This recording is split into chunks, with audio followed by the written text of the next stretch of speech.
नमस्कार साथियों, मैं हूं डॉक्टर अखिलेश पांडे। पाठशाला नौकरी के हमारे यूट्यूब चैनल पर आप सबका बहुत बहुत स्वागत है। साथियों, मैं अपने इस यूट्यूब चैनल के माध्यम से दिन प्रतिदिन रोजगार संबंधी जो भी सूचनाएं होती हैं वह आप सब तक पहुंचाने का प्रयास करता हूं। साथियों, लेकिन एक बात आपसे और लगातार कह ही रहा हूं, लगातार क्या बल्कि जब इस चैनल को बनाया था शुरुआत के दिन ही मैंने यह आपको अपने परिचय में बता दिया था कि यह चैनल केवल आपको सूचना देने के लिए नहीं बल्कि आने वाले समय में हिंदी विषय से लेकर के जो भी हमारे प्रतियोगी छात्र बंधु भगिनी TGT PhD NET JRF assistant professor TET जो भी एग्जाम की तैयारी कर रहे हैं, खास करके जिसमें हिंदी की भूमिका है या हिंदी विषय से जो शिक्षक बनना चाहते हैं, नौकरी पाना चाहते हैं, उनको लेकर के एक बड़ा जो है मंच होने वाला है। क्योंकि मैंने खुद जो है टीजीटी पीएचडी और असिस्टेंट प्रोफेसर तमाम सारे एग्जाम हिंदी विषय को लेकर के दिए हैं और वर्तमान में पढ़ाने का भी कार्य कर रहा हूं। तो मेरा ये शुरू से ही आपको सूचना दिया था, शुरू से ही आपको ध्यान कराया था कि आने वाले समय में यह चैनल आपको कैसे हिंदी विषय से आप अंतिम रूप में टीजीटी पीएचडी की नौकरी प्राप्त करें, उसमें आपके जो है भूमिका में एक सहयोग की भूमिका अदा कर सकता है, आपके लिए एक सहयोगी मंच हो सकता है। साथियों, मैं लगातार अपने जब वीडियो बनाता हूं उसमें कहता था कि आपको नौकरी पाने के लिए 2-3 बातें बड़ी महत्वपूर्ण होती हैं। एक तो होता है कि आपके पास जिस विषय की तैयारी कर रहे हो, जिस विषय को लेकर के आप नौकरी पाने का आपने सपना देखा है, उस विषय को, उस परीक्षा को लेकर के आपके पास उस परीक्षा का पूरा पाठ्यक्रम होना जरूरी है। दूसरी महत्वपूर्ण बात है, उससे संबंधित कुछ महत्वपूर्ण एथेंटिक टेक्स्ट बुक होने बहुत जरूरी है।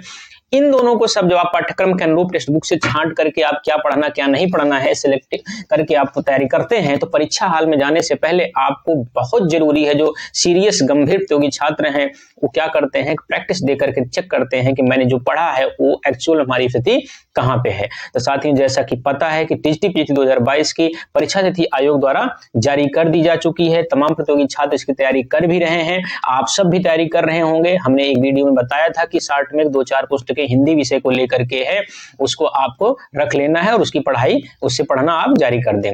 मुख्य मुद्दे पे आते हैं। मैंने लगातार आपको यह कहता रहा कि इस चैनल के माध्यम से आने वाले समय में आपको टीजीटी पीएचडी हिंदी विषय को लेकर के प्रैक्टिस पेपर यानी अभ्यास प्रश्न पत्र निःशुल्क आपको देने वाला हूं। तो साथियों, वह समय आ गया है। आज से आपको निःशुल्क जो है इस यूट्यूब चैनल के माध्यम से आपको निःशुल्क आपको इसका अभ्यास प्रश्न पत्र हिंदी विषय का मिलने वाला है। तो वह हिंदी विषय का अभ्यास प्रश्न पत्र कैसा होगा, 2-3 बातें आपसे महत्वपूर्ण बात करनी है इसमें। यानी वह अभ्यास प्रश्न पत्र कैसा होगा, कितने प्रश्नों का होगा, और डेली आपको जब ये मिलेगा तो YouTube पे जब डेली आपको ये वीडियो मिलेगा तो आपको जो प्रैक्टिस वाला पेपर है हिंदी विषय का, प्रैक्टिस वाला जो वीडियो है, यह कब मिलेगा आपको? सुबह मिलेगा, दोपहर मिलेगा, शाम मिलेगा, इसका क्या है? तो ये 2-3 महत्वपूर्ण बातें हैं, इस पे आइए हम आज आपसे बात करते हैं। सबसे पहले जो जरूरी बात करनी है कि अभ्यास प्रश्न पत्र कैसा होगा। तो साथियों, अभ्यास प्रश्न पत्र कैसा होगा यह निर्भर करता है कि आपका पाठ्यक्रम कैसा है। पहले तो हमें ये अभ्यास प्रश्न पत्र कैसा होगा, टेस्ट का प्रैक्टिस सेट का पेपर कैसा होगा, इसे जानने के लिए हम जान लेते हैं कि हमारा हिंदी विषय का जो टीजीटी पीएचडी है उसका जो है पाठ्यक्रम कैसा है। साथियों, यह practice paper totally TGT PhD based ही है, खास करके जो है जो हिंदी विषय को तैयारी कर रहे हैं उत्तर प्रदेश में अभी जो परीक्षा होने वाली है उसको लेकर के है। असिस्टेंट प्रोफेसर के लिए थोड़ा सा लेवल स्तर बढ़ जाता है, उसका ध्यान इसमें उतना नहीं है। इस पूरी तरीके से 100% ये जो है ओरिएंटेड है केवल टीजीटी और पीएचडी का। असिस्टेंट प्रोफेसर में क्या होता है, कोई जो परीक्षा होती है उसमें सभी प्रश्न एक समान नहीं होते, कुछ मॉडरेट होते हैं, कुछ बड़े सामान्य से होते हैं, कुछ हाई लेवल पे होते हैं। तो आपको जो मॉडरेट लेवल तक का है क्वेश्चन असिस्टेंट प्रोफेसर का, वो आपको यहाँ से मिल सकता है, ऐसा नहीं है। किंतु जो एक अफ्तरी है, वो आपको जो एक एनालिटिकल है, जो विश्लेषणात्मक है, वो चीजें यहाँ पे आपको इसमें इंक्लूड नहीं है। तो आपको उसको नहीं ढूंढना है। आपको जो टीजीटी पीएचडी की तैयारी कर रहे हैं उन्हीं को लेकर के यह ओरिएंटेड है, उन्हीं को लेकर के यह आने वाले समय में आपको वीडियो प्रैक्टिस सेट में देखने को मिलेगा। तो आइए बात करते हैं सबसे पहले पाठ्यक्रम की। अगर हिंदी विषय के पाठ्यक्रम की बात करें तो सबसे पहले आता है हिंदी साहित्य का इतिहास। क्या आता है? हिंदी साहित्य का इतिहास। हिंदी साहित्य का इतिहास, हिंदी साहित्य का इतिहास। इसके अलावा जो आता है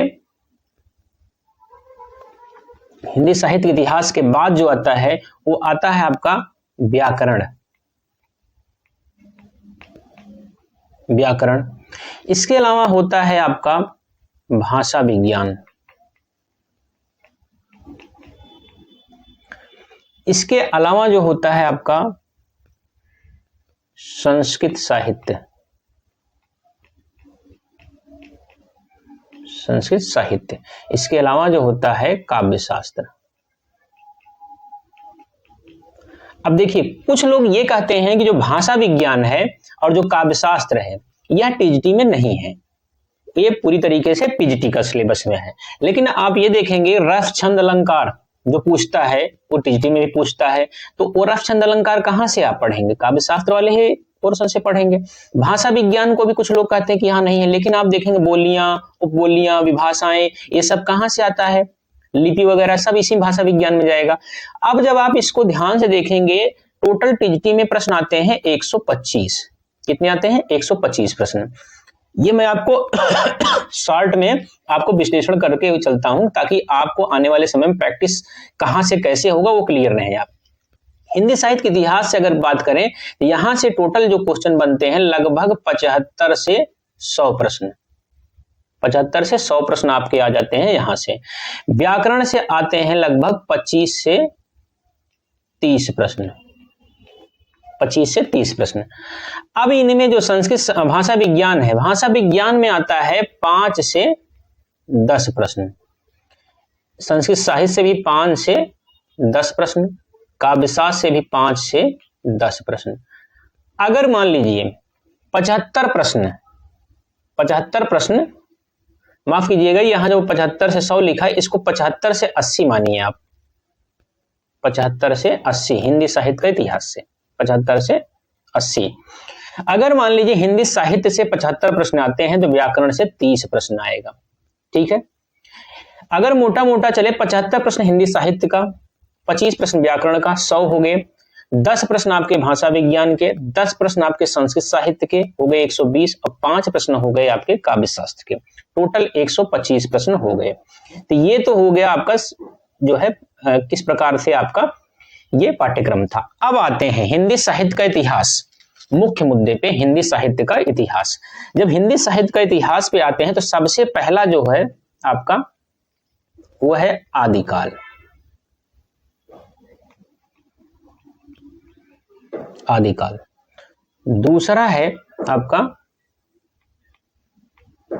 भक्तिकाल, तीसरा है आपका रीतिकाल, चौथा है आपका आधुनिक काल।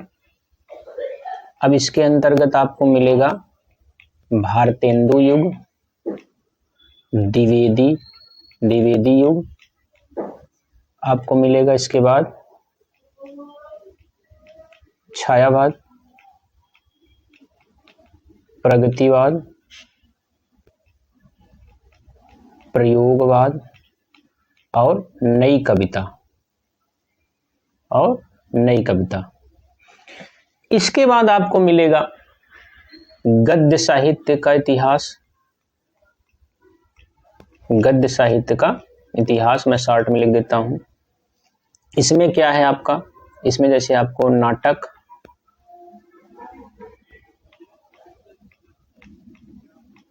एकांकी, उपन्यास, कहानी, निबंध, आलोचना, ये हो गए। इसके बाद आता है लघु गद्य विधाएं। लघु गद्य विधाओं में आपका जैसे जीवनी, संस्मरण, आत्मकथा, रिपोर्टाज, डायरी, इंटरव्यू, ये सारी चीजें आएंगी। इसके अलावा जो है प्रमुख रचना और रचनाकार, ये हो गए आपके पूरा सिलेबस हिंदी साहित्य का इतिहास। यहां से टोटल बनेंगे आपको 75 से लगभग कितने बनेंगे, 75 से 80 प्रश्न टोटल। ये 75 से 80 प्रश्न का आपका सिलेबस हो गया, ठीक है साथियों, अब आते हैं जो हमारा अभ्यास प्रश्न पत्र होगा कैसे होगा। जैसे मान लीजिए पहला कालखंड है आदिकाल,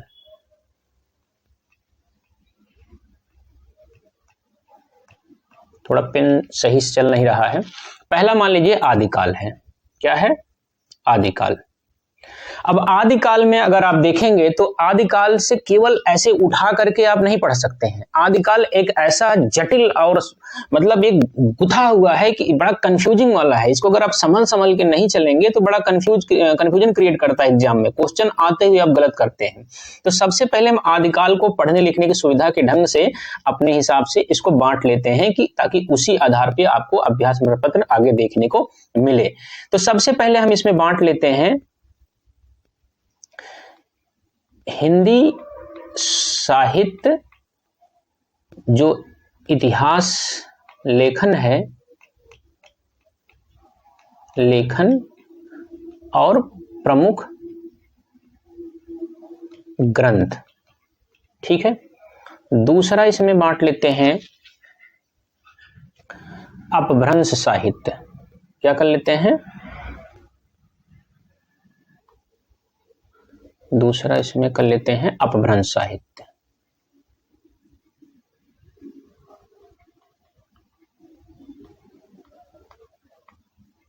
अपभ्रंश साहित्य। तीसरा इसमें है सिद्ध साहित्य, आप सभी जानते हैं। चौथा इसमें है जैन साहित्य। पांचवा इसमें है रासो साहित्य। छठा इसमें है नाथ साहित्य, नाथ साहित्य। इसके अलावा इसमें भी आदिकाल में भी कुछ गद्य साहित्य मिलता है, कुछ गद्य साहित्य मिलता है। अब आप देखिए आदिकाल में ही इतने सारे हो गए, हिंदी साहित्य का इतिहास लेखन विधियां, उसके प्रमुख ग्रंथ कौन कौन से हैं, अपभ्रंश साहित्य का इतिहास, सिद्ध साहित्य, जैन साहित्य, रासो साहित्य, नाथ साहित्य और गद्य साहित्य। अब आपको पूरे हिंदी साहित्य के इतिहास से मिलेंगे 75 से 80 प्रश्न। लेकिन इसी आदिकाल से जब आप बात करेंगे, इसी आदिकाल से, तो आपको आदिकाल से 10 से 12 प्रश्न आपको मिलता है। अब आप देखिए 10 से 12 प्रश्न हैं और 7 खंड आदिकाल में ही हम देख रहे हैं। यानी अगर किसी खंड में यानी 2-2 भी करें तब भी आपको यानी हर खंड से किसी से 2, किसी से 1, किसी से 3 ऐसे प्रश्न आने ही आने हैं। तो हम क्या करने वाले हैं, आपको एक एक कालखंड उठा करके चलेंगे, एक एक कालखंड से आपको प्रैक्टिस कराने का प्रयास करेंगे, एक एक कालखंड से। अब आप कहेंगे सर एक एक कालखंड से कैसे होगा, तो होगा, देखिए हम आपको करने वाले हैं, मैंने दूसरा बिंदु कहा था कि आपको कितने प्रश्न आपको जो है डेली आपको फ्री में देखने को मिलेंगे।